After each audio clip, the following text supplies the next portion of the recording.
annonceurs, chefs d'entreprise et autres. Bref, population d'ici et d'ailleurs, cet espace vous est réservé pour la promotion de vos produits et activités. Non seulement en français, mais aussi en fond, Dikamari, Fulfulde, Batonou, Dendi. À vous le choix. Pour en savoir plus, veuillez nous contacter au numéro suivant 97 64 79 91 ou 97 17 51 35. Au cours d'une déclaration de presse du parti politique Bloc républicain sur la tentative de déstabilisation du régime en place, tenue ce dimanche 6 octobre 2024 à Parakou, l'honorable Robert Gbian est revenu sur le rôle républicain des forces armées béninoises dans de pareilles circonstances. Ce qui s'est passé, ce n'est pas de l'invention. Le président Barmachi l'a dit. C'est d'abord après la déclaration de progrès spécial de la Criette que nous nous sommes rendus compte qu'il avait tenté de coup d'État.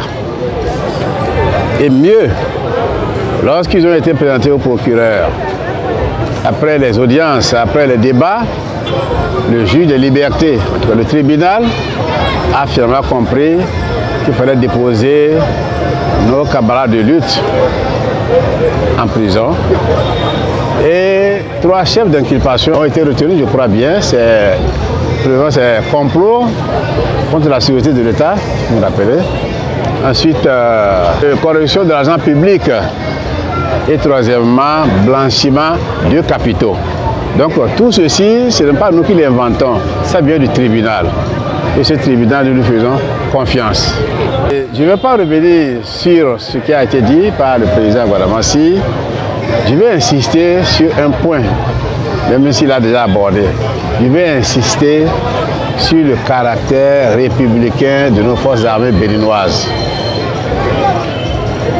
En tant que général de brigade à la retraite, j'ai toujours répété que j'ai passé au sein des forces armées béninoises 35 ans, 1 mois et 14 jours.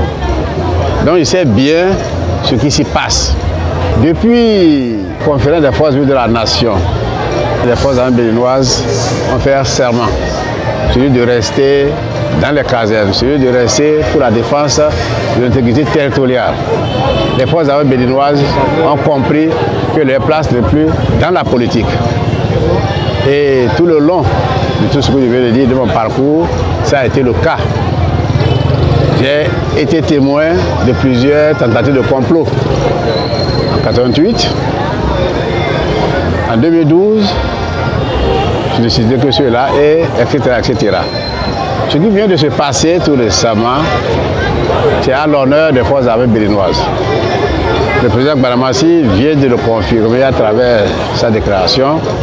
Les forces armées béninoises sont réellement une armée républicaine. Mon jeune frère, le colonel Thébo Ejire, a donné l'exemple.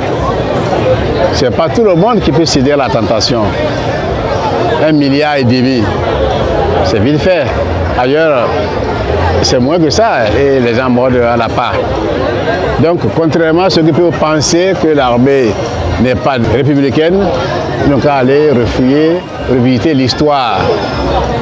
Aucun militaire, que ce soit depuis les soldats, en passant par les sous-officiers, les officiers subalternes, supérieurs et généraux, personne n'a dans la tête venir renverser le pouvoir et prendre le pouvoir. Donc je veux réitérer à l'opinion nationale que nos forces armées béninoises sont une force armée républicaine au service de la défense du pays, au service de défense de l'intégrité du territoire. Que ça reste dans la mémoire de tout le monde. Ceux qui pensent le contraire, ils n'ont rien compris, ont d'autres objectifs.